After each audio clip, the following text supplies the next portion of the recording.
Deo Barodis Tumka Chelsea fans, how are you doing? If you do not understand what is Deo Barodis, basically I'm telling you, may God give you a good day, Chelsea fans. You might have heard me saying in a lot of videos, Deo Barodis, nothing but a greetings, saying that you have a good day. The UAE temperatures are heating. If you are one from the UAE, you might be wondering, what is this heat? I can't go out during the summers. It's quite hot. It's burning.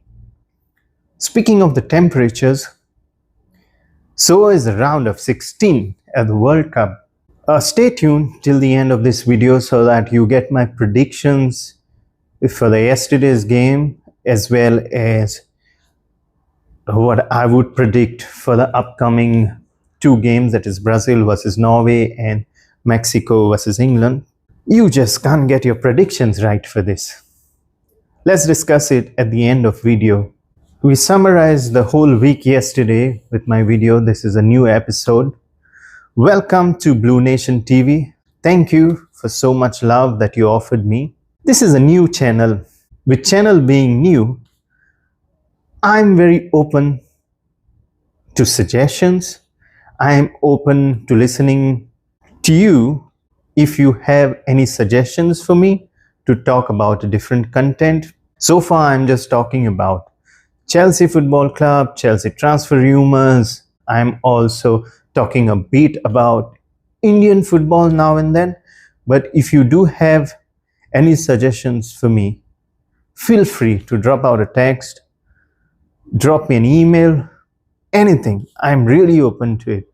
I would want to be this channel more focused on you as fans of Chelsea like me.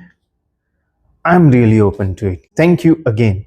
I had a lovely haircut today and my hair specialist or the person at the salon told me I should go in with a French beard. With an Italian beard. For a while, I thought Italy is not even at the World Cup. And I said, okay, go ahead. Getting a haircut in UAE is crazy because at times there are good hairstylists and you don't know how to communicate to them. I have tried an Indian, I have tried a Filipino, I have tried a Bangladeshi person, I have tried a Pakistani person, I have tried Egyptians, I have tried Syrians, I have tried Palestinians. I have tried all the possible hairstylists. So far, this was a good one. I think he's from Palestine. Yeah, he's given me a nice haircut and a beard. Thumbs up to it. Let me know if you faced any issues with saloons in UAE. I know this is a different topic of what we usually speak. Okay, let's get back to the news. What's the news? What's the latest news?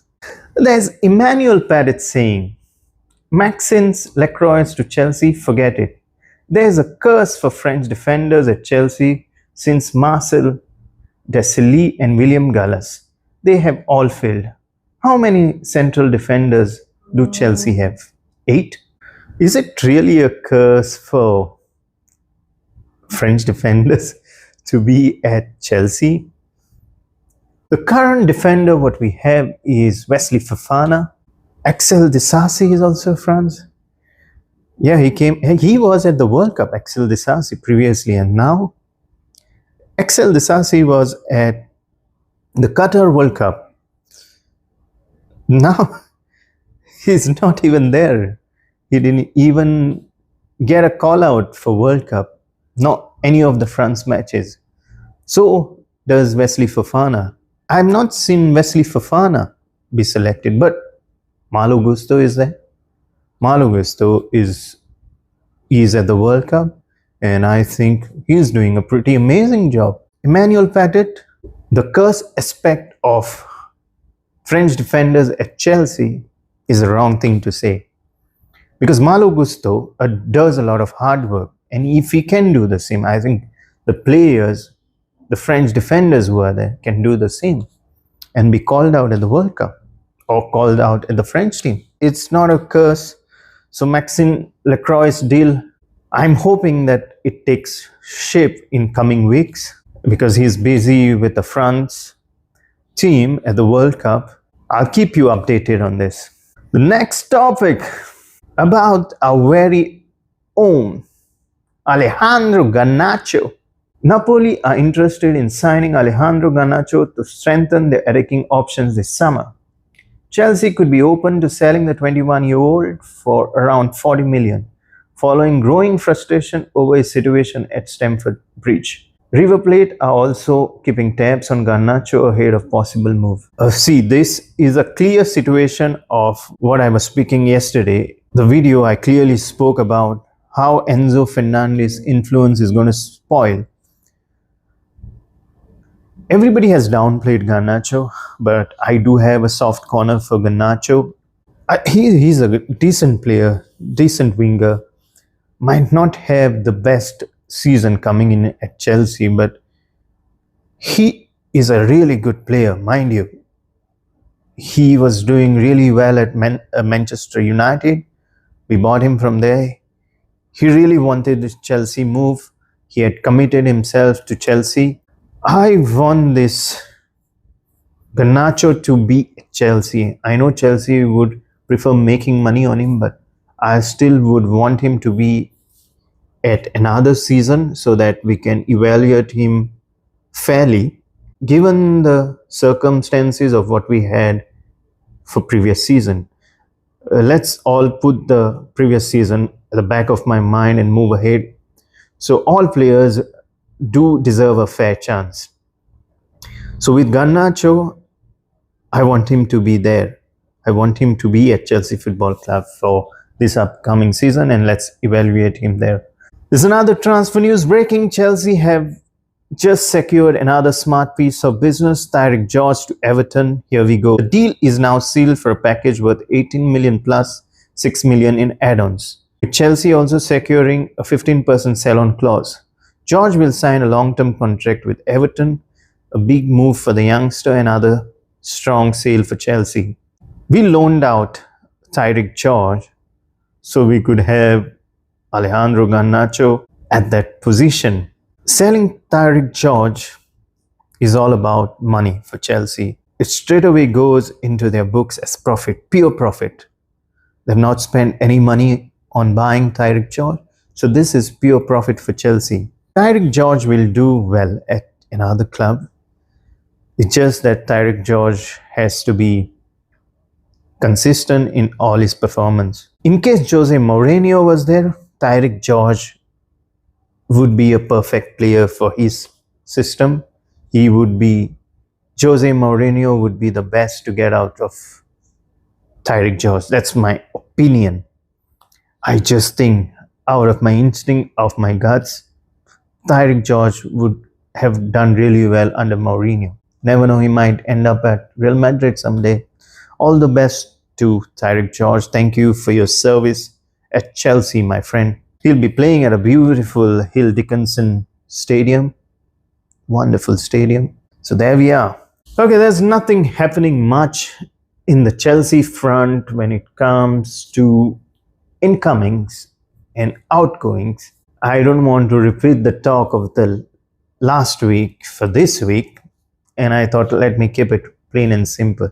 Let's move on to my next topic, and those are my predictions. Man, the prediction gets difficult as in when you move towards the final of the World Cup, as in when the teams are getting eliminated one by one.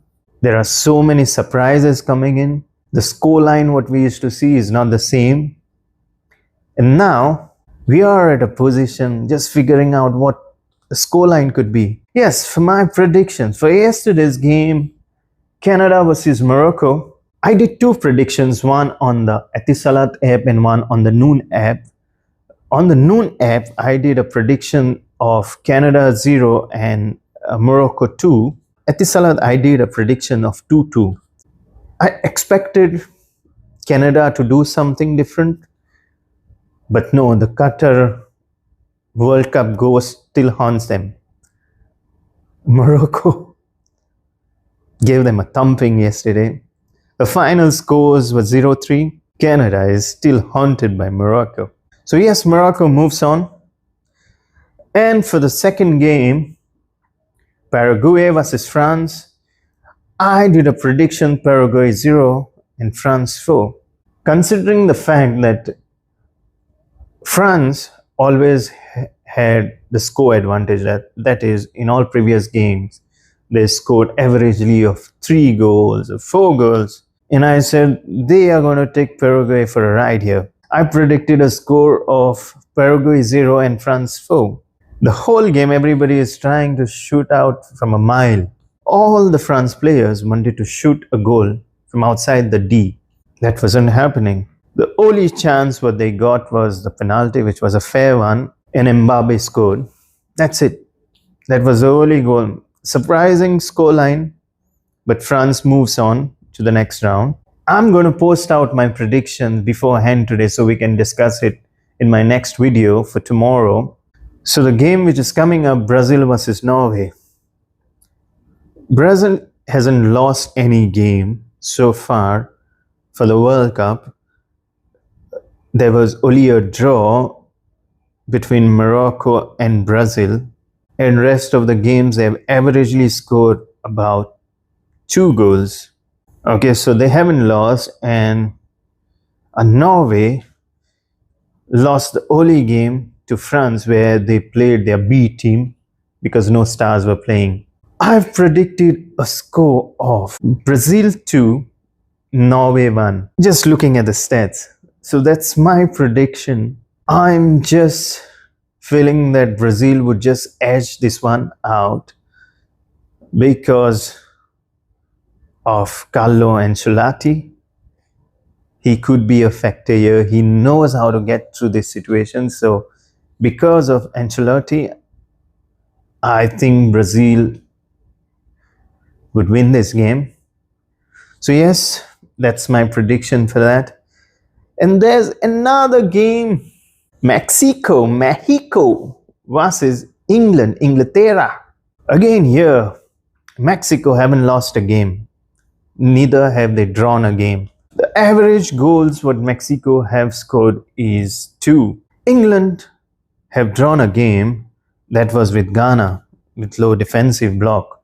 Ghana put up a show. I have done a prediction here based out purely on my instincts. Considering the fact that Thomas Tuchel is pretty good at certain things. He could be good, but the only issue is with England. England never have a luck. Considering the fact that England are unlucky, I've gone with a prediction that Mexico could win this. Again, a scoreline of 2-1. Mexico are crowd favorites, so if they get a crowd behind them, they could put up a performance against England, and it could be biggest upset for this World Cup. I don't want my man Thomas Tuchel losing. I think with crowd support, the scoreline could be 2-1 or 1-0. That's the best I could predict. Yes, those were my predictions. Thank you so much again. Keep watching Blue Nation TV. Like, subscribe, share. Tell your friends. Tell your friends, fans. And I'm hoping to see you in the next video. Dio Bore Koro. Ciao.